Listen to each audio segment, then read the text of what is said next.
আসসালামু আলাইকুম। অবশেষে ঘটিত হচ্ছে ইসলামী ন্যাটো জোট। সৌদি আরব, পাকিস্তান গত বছরে এপ্রিলে 25শে এপ্রিল এই চুক্তিতে স্বাক্ষর করে প্রথম দেশ হিসেবে। তারপরে এটাতে যোগদান করে তুরস্ক। চতুর্থ দেশ হিসেবে বাংলাদেশ যোগদান করতে যাচ্ছে। এরপরে শোনা যাচ্ছে মালয়েশিয়া, ইন্দোনেশিয়া যোগদান করবে এই মুসলিম ন্যাটো জোটে। এখানে সবচেয়ে বড় সুবিধা হবে, প্রত্যেক দেশ তার প্রতিরক্ষা শক্তি পাবে, বিশাল একটা শক্তি অর্জন করতে পারবে। চাইলে কোনো দেশ আক্রমণ করতে পারবে না এই জোটভুক্ত যারা থাকবে। এটা ঠিক ইউরোপের যে ন্যাটো জোটটা আছে, ইউরোপের সব দেশ এবং কানাডা, আমেরিকা নিয়ে এই জোটটা। টোটাল এখানে সদস্য হলো সম্ভবত বর্তমানে 34, আমি যতদূর জানি। আর এই ন্যাটো জোটে তুরস্কও আছে। তুরস্ক দুইটা জোটে যোগদান করলো, ন্যাটো জোট এবং ইসলামী যে ন্যাটো জোট হচ্ছে এই ন্যাটো জোটে। এখানে যেমন পাকিস্তানের পরমাণু অস্ত্র আছে, সৌদি আরবের অর্থ আছে, তুরস্কের সামরিক শক্তি আছে। এই সব মিলিয়ে যৌথ একটা বিশাল শক্তি তৈরি হবে মুসলিম বিশ্বের। ন্যাটো জোটে যেমন একটা দেশকে যদি অন্য কোনো দেশ আক্রমণ করে, তাহলে ধরে নেওয়া হয় যে সব দেশের উপর আক্রমণ করছে। তখন ন্যাটো জোটের এই 34 দেশ একত্রিত হয়ে অন্য দেশের উপর হামলা চালায়। ঠিক মুসলিম ন্যাটো জোট যেটা গঠিত হচ্ছে সেটার একেবারে কাঠামো একই। যদি ধরেন তুরস্কের উপর কোনো দেশ হামলা চালায়, তাহলে এই জোটভুক্ত ইসলামিক ন্যাটো জোটে যত সদস্য থাকবে সব সদস্য ধরে নেবে যে তাদের উপর হামলা হয়েছে। তখন তুরস্কের হয়ে সব দেশ হামলা চালাবে, একত্রিত হয়ে, যারা তুরস্কের উপর হামলা চালিয়েছে, যে দেশ চালিয়েছে তাদের উপর। তাহলে বিশাল একটা শক্তি অর্জন করলো এই ইসলামী ন্যাটো জোটে যারা যোগদান করবে। এখানে অনেক দেশ যোগদান করবে, এটা মাত্র শুরু হলো। তুরস্ক, পাকিস্তান, সৌদি আরব, বাংলাদেশকে দিয়ে শুরু হলো। মালয়েশিয়া, ইন্দোনেশিয়া যোগদান করবে, এটা অনেক আগের থেকে আলোচনা হচ্ছিল। তুরস্ক প্রথম প্রস্তাব করে এই মুসলিম ন্যাটো জোট গঠন করার জন্য।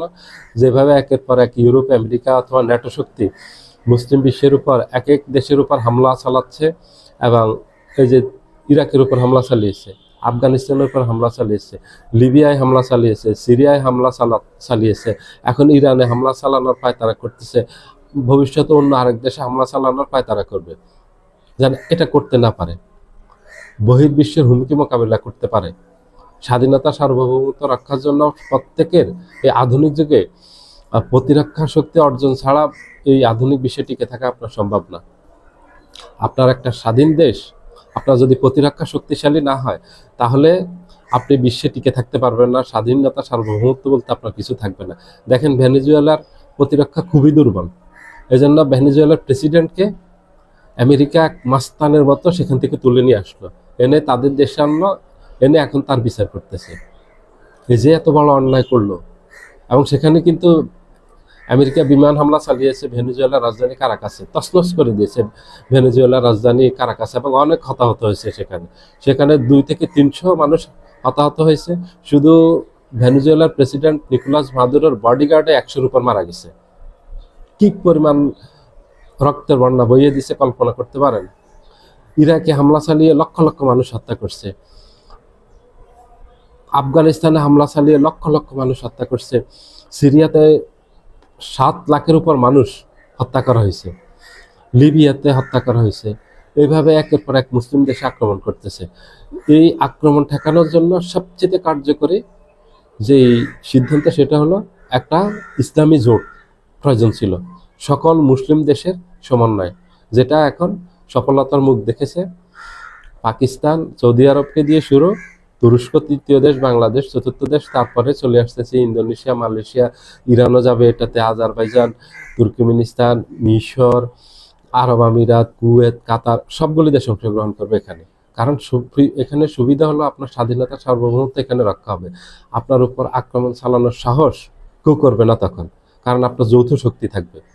এই মুসলিম ন্যাটো জোটের সদস্য যেটা, যারা এখানে যোগদান করবে, সব মিলিয়ে প্রাথমিক অবস্থায় 20 লক্ষ সৈন্যের একটা বাহিনী গঠন করা হবে, কমপক্ষে 20 লক্ষ, এটা আরো অনেক বাড়বে, এটা কমবে না। তাহলে চিন্তা করতে পারেন, 20 লক্ষের একটা সেনাবাহিনীকে যদি কোনো শত্রু মোকাবিলা করতে হয়, তাকে কতবার ভাবতে হবে? তা বহুতবার ভাবতে হবে যে আমি এই জোটের কোনো দেশকে কি আক্রমণ করব, করলে তো ওই 20 লক্ষ কমপক্ষে সৈন্যকে আমার মোকাবিলা করতে হবে, এবং তাদের যৌথ সামরিক শক্তিকে আমার মোকাবিলা করতে হবে। এত বড় বিশাল শক্তিকে মোকাবিলা করে আমি কি হামলা চালাতে পারবো? হামলা চালানো আমার ঠিক হবে? আমার লাভ হবে না ক্ষতি হবে? অনেক হিসাব করবে তখন। কারণ তখন হিসাব করতে বাধ্য হবে, বিশাল একটা শক্তিকে মোকাবিলা করতে হবে। আর এখন যদি আলাদা আলাদাভাবে বাংলাদেশ করে, পাকিস্তান করে, তাহলে আলাদা আলাদা ক্ষুদ্র ক্ষুদ্র শক্তিকে মোকাবেলা করতে হবে, আর যৌথ শক্তিকে মোকাবেলা খুব কঠিন। এই জন্য মুসলিম বিশ্বের জন্য খুবই কার্যকরী এই নতুন মুসলিম ন্যাটো জোট যেটা যেটা গঠিত হচ্ছে, এটা খুবই কার্যকরী হবে। এটা খুব ফলপ্রসূ হবে। কোনো দেশ আর তখন মুসলিম কোনো দেশকে আক্রমণ করার সাহস পাবে না এই মুসলিম ন্যাটো জোট গঠিত হলে। এখানে থাকবে তুরস্কের সামরিক শক্তি, সৌদি আরবের অর্থ, পাকিস্তানের পরমাণু অস্ত্র নিয়ে মুসলিম ন্যাটো জোট। সবাই ভালো থাকবেন, আল্লাহ হাফেজ।